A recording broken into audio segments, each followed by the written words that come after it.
हाथ हाथापाई हुई, हाथापाई से मेरे पूरे निशान पड़े हुए हैं। भाई ने भी कुछ करा था? दोनों ही थे।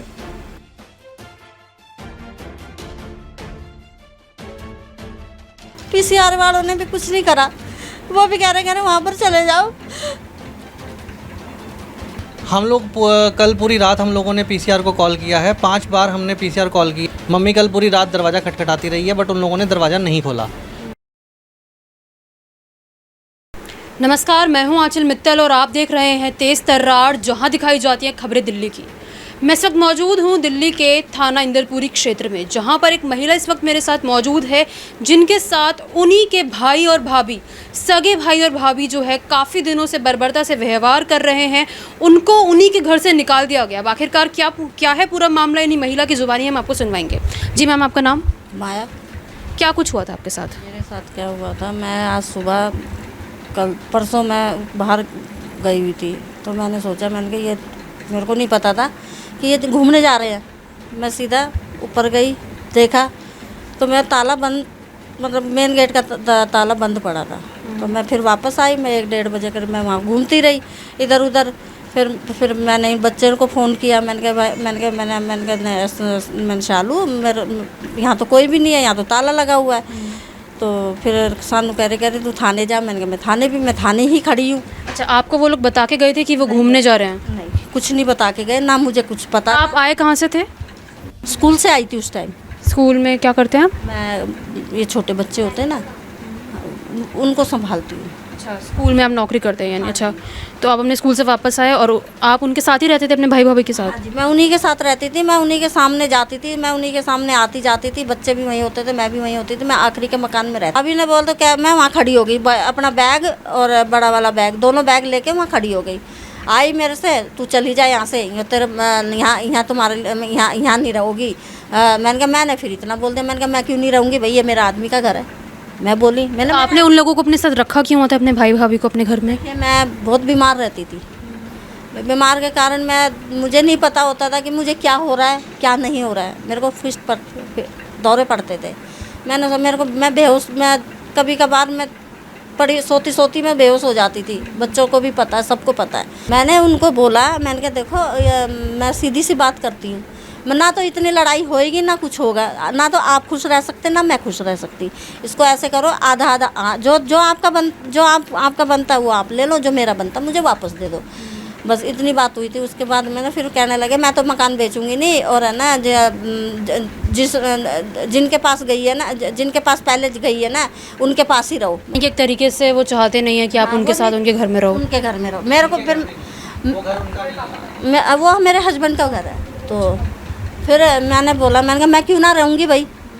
कह रही यहाँ नहीं रहोगी, वहीं जाओ, तुम्हारे बेटा बेटी रखेंगे, वही करेंगे, वही रखेंगे, वही सब कुछ खाए, सब कुछ करेंगे। मैंने कहा मैं क्यों जाऊँ, मेरा भी इसमें पूरा हक है और पूरा हिस्सा है। मैं तो नहीं जाती, जो करना कर ले। मैं इतने में मैंने फ़ोन करने लगी तो मेरा हाथ में से फ़ोन लेके फेंक दिया। मैंने सोचा, मैंने कहा चलो कोई नहीं। मैंने फिर वहीं से मेरी और उनकी खटपट हो गई भाभी की। तो साथ में इतने में वो हाथापाई हुई, हाथापाई से मेरे पूरे निशान पड़े हुए हैं। भाई ने भी कुछ करा था? दोनों ही थे। फिर वो दूसरे साथ में जो रहते हैं ना, उन्होंने बीच बचाव भी किया, इतने में कहती है यहाँ से निकल, यहाँ अंदर। मेरे को मैं नीचे गई, इतनी देर में तो अंदर एंट्री कर ली उसने। मैंने कहा इसको खोल दे, नहीं तो देख ले यहाँ हंगामा मचा दूंगी 1 मिनट में। कर ले जो तुमको करना है, वो जो तेरे को करना है ना वो तू कर ले। मेरे को ये बोला गया। मैं फिर इन बच्चों को फ़ोन किया यहाँ पे। मैंने कहा ऐसे बात है और मेरे को है ना, मेरे को अंदर नहीं घुसने दे रही। फिर मैं सीधा थाने गई। थाने से फिर मेरे बच्चे भी वहीं आ गए थे। उसके बाद काफ़ी देर तक वहाँ बैठे रहे। फिर उसके बाद मैं वो सबसे बड़े SHO, क्या नाम है, SHO, हाँ जी, वो आए, उन्होंने बातचीत करी। मैंने कहा, फिर उन्होंने पूछा कि क्या बात है। अच्छा, एक बात बताइए, जब आपने बताया कि SHO आए थे, आपने उनसे क्या बात की? उन्हें सब बताया आपने? सारी बातें पूछी थी मुझसे। आपके घर में कोई सामान है उधर? मेरा सब कुछ है वहाँ पे, पूरा फर्नीचर का सामान है, सब कुछ है वहाँ पे। हाथ मशीन है, गैस चूल्हा है, सब कुछ है। जब आपको घर से निकाला गया था तो आपको मतलब कैसे, आपने फिर पुलिस को बुलाया था या आप डायरेक्ट पुलिस स्टेशन गए थे, पीसीआर में कॉल की थी?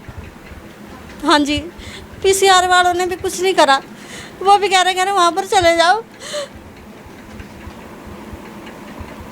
वो भी कह रहे हम नहीं कुछ कर सकते। मैंने कहा तो मैडम बहुत बहुत दुखी हो गई हूँ मैं उधर, मैं क्या करूँ, मैं कहाँ जाऊँ मेरे को, मैं अगर मेरे को ही नहीं उस घर में नहीं रखा जाएगा तो मैं कहाँ जाऊँगी, एक बात बताओ। आपको वहीं रहना है? आपका घर है? मेरा घर है वो मेरा। जी सर, आपका नाम? मेरा नाम आकाशदीप है। आप इनके बेटे हैं? मैं इनका बेटा हूँ। आप बताइए कि पुलिस द्वारा आश्वासन मिला है इन्हें कि नहीं मिला? हम लोग कल पूरी रात हम लोगों ने पीसीआर को कॉल किया है, 5 बार हमने पीसीआर कॉल की है। पहली बार जब कॉल रिसीव हुई थी वहाँ पर, तो वहाँ से हमें ये बोला गया कि नमो नारायण मीना जी हैं, आप उनसे बात करो, वो हमें बोलेंगे तो हम चले जाएंगे। मम्मी कल पूरी रात दरवाज़ा खटखटाती रही है, बट उन लोगों ने दरवाज़ा नहीं खोला। और सुबह आज पूरा मैटर मतलब जब हम लोगों ने काफ़ी कंप्लेंट वगैरह हो गई हैं, तो उसके बाद में एसएचओ साहब से जब हम मिले आज दोपहर पे, तो उन्होंने हमें ये बोला कि आप चिंता मत करो, हम आपके इस प्रॉब्लम का सॉल्यूशन आज की तारीख में करवा देंगे। और हमें ये आश्वासन देके वहाँ से भेज दिया गया। और अभी 4:15 हो चुके हैं और हम लोगों को अभी तक कोई अपडेट नहीं है। तो उन्होंने बस हमें ये बोल दिया कि आप लोग यहाँ से दूर कहीं मत जाना, हम आपको फ़ोन करके बुलाएंगे, बट हमें अभी तक कोई कॉल नहीं आया। तो आपने, जैसे आप भी यहीं रहते हैं पास में कहीं? मैं यहाँ नहीं रहता हूँ, मैं रोहिणी रहता हूँ। आप अपने माता को रखते हो तो वो रहना नहीं चाहती आपके साथ? हाँ, मेरे साथ वो रहना नहीं चाहती हैं, क्योंकि यहाँ पर उनका यहाँ वो डे केयर में जॉब करती हैं। अब उनका वहाँ पर है ना, यहाँ पे छोटे छोटे बच्चों के साथ उनका जी बहला रहता है। अब वहाँ पर वो अकेली होती हैं, तो उस वजह से उनका मन नहीं लगता वहाँ पर। अब यहाँ छोटे छोटे बच्चों में तो आप भी जानती हैं मैम। तो अच्छा, यानी कि उन्हीं के भाई भाभी द्वारा उनके अपने घर से उन्हें निकाल दिया गया? हाँ जी, उनके अपने ही घर से उनको निकाला जा रहा है। तो आपके पिता ने मतलब वो घर खरीदे था जैसे उन्होंने बताया? हाँ, मेरे फादर ने वो घर खरीदा था। हमारा पुश्तैनी जो मेरे दादाजी का जो मकान था इंदरपुरी जेजे कॉलोनी के अंदर, उस मकान को बेचकर ये फ्लैट ख़रीदा गया है। इस फ्लैट को ख़रीदते टाइम पर जब इसमें जो इसकी रजिस्ट्री हो रही थी, मेरे फादर ने इसमें सिर्फ उस मेरी मामी का नाम डलवा दिया। सिर्फ नाम डलने को लेकर वो लोग कहते हैं कि भाई इस मकान के पूरे, आज की तारीख में वो लोग कहते हैं कि हम इस मकान के पूरे ओनर हैं। और उस टाइम पे उन लोगों ने ये चीज़ बोली थी कि आप लोग साथ रहना, मतलब जॉइंट में ख़रीदा था आप लोगों ने? हाँ जी, ये मकान जॉइंट में ख़रीदा गया है। पैसा नहीं दिया उन लोगों ने कोई भी, पेमेंट सारी मेरे फादर ने की है, क्योंकि मैं उस टाइम यहाँ रहता नहीं था। ये उस टाइम परचेज़ किया गया है इसको, तो पेमेंट्स वगैरह हमने जब इसकी रजिस्ट्री की डिटेल्स हम चेक करते हैं तो उसमें सारी की सारी ट्रांजैक्शन मेरे फादर के अकाउंट से हुई हैं। तो उससे हमें पता चला है कि पेमेंट जो हुई है वो सारी मेरे फादर साहब के अकाउंट से हुई हैं। तो आपकी माँ ने उनको बताने की कोशिश करी ये वाली बात?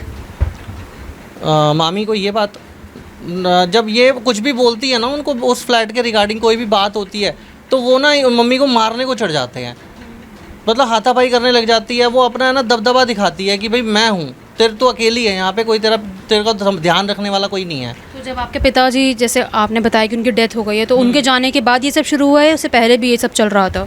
ये फ्लैट के अंदर तो ये सब कुछ उनकी डेथ के बाद शुरू हुआ है, पहले नहीं था ये सब कुछ, क्योंकि फादर थे मेन ओनर। जो प्रॉपर्टी के जो प्राइमरी ओनर हैं वो मेरे फादर थे। अब वो प्राइमरी ओनरशिप मेरी मदर को ट्रांसफ़र हो गई हैं, वो सेकेंडरी हैं।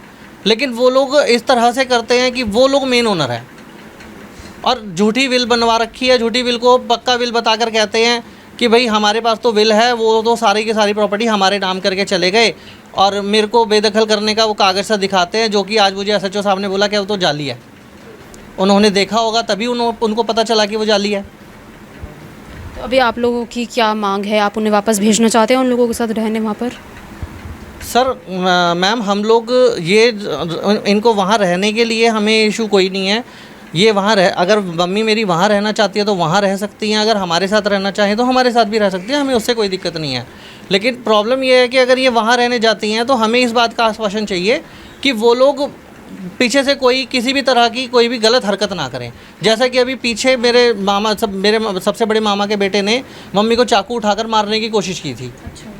जब उनको नोटिस रिसीव हुआ था, हमने जब कोर्ट में सूट फाइल किया है, जिस दिन उन लोगों को नोटिस रिसीव हुआ है उस दिन उन्होंने चाकू लेकर मारने की कोशिश की। किस बात को लेकर कोर्ट में आप लोगों ने केस किया? ये लोग इसी बात को लेकर कि वो लोग मम्मी को निकालने की कोशिश कर रहे हैं, तो इसलिए हमने मम्मी का वहाँ पर कब्जा वो करने के लिए कि प्रॉपर वो दिखाने के लिए हम लोगों ने वहाँ पर कोर्ट की सहायता ले रहे हैं हम लोग। देखिए फिलहाल उस महिला के साथ हम जुड़े, उनके बेटे के साथ हमारी बात हुई। उन्होंने हमें बताया किस तरीके से उन्हीं के सगे भाई और भाभी द्वारा उनके साथ व्यवहार किया जा रहा है। उन्हीं के घर से उन्हें बार बार निकालने की धमकी दी जाती है और बीते दिन तो हद ही पार हो गई जब इनके साथ जो है मारपीट की गई। उसके निशान भी हमने आपको दिखाए हैं विजुअल्स में, जो आप ज़रूर देखें किस तरीके से उनके साथ मारपीट की गई है उन्हीं के भाई भाभी द्वारा, जिसकी शिकायत इन्होंने इंदरपुरी थाने में की थी। लेकिन पुलिस द्वारा अभी ने आश्वासन दे दिया गया है, लेकिन जब ये परेशान थी तो उस वक्त इन्होंने PCR को कई कॉल्स किए, लेकिन PCR द्वारा कुछ जवाब नहीं आया और ख़ास इनको मदद नहीं मिल पा रही है। तो इनकी यही मांग है कि इन्हें जल्द से जल्द इंसाफ मिले और इन्हें अपने ही घर में रहने के लिए इस तरीके से परेशान ना होना पड़े। जो भी इनका मामला है पुलिस द्वारा जल्दी से जल्दी सुलझाया जाए। अब आप भी अपनी राय इस मामले में हमारे साथ कमेंट बॉक्स में ज़रूर दें। कैमरा पर्सन आकाश शर्मा के साथ मैं आंचल मित्तल। अगर आपको हमारी ये वीडियो पसंद आई हो तो इसे लाइक एंड शेयर करना बिल्कुल न भूलें। इसके साथ ही हमारे चैनल को जरूर सब्सक्राइब करें और हाँ, बेल आइकन भी जरूर दबाएं ताकि दिल्ली से जुड़ी तमाम खबरों की नोटिफिकेशन सबसे पहले आप तक पहुंचे।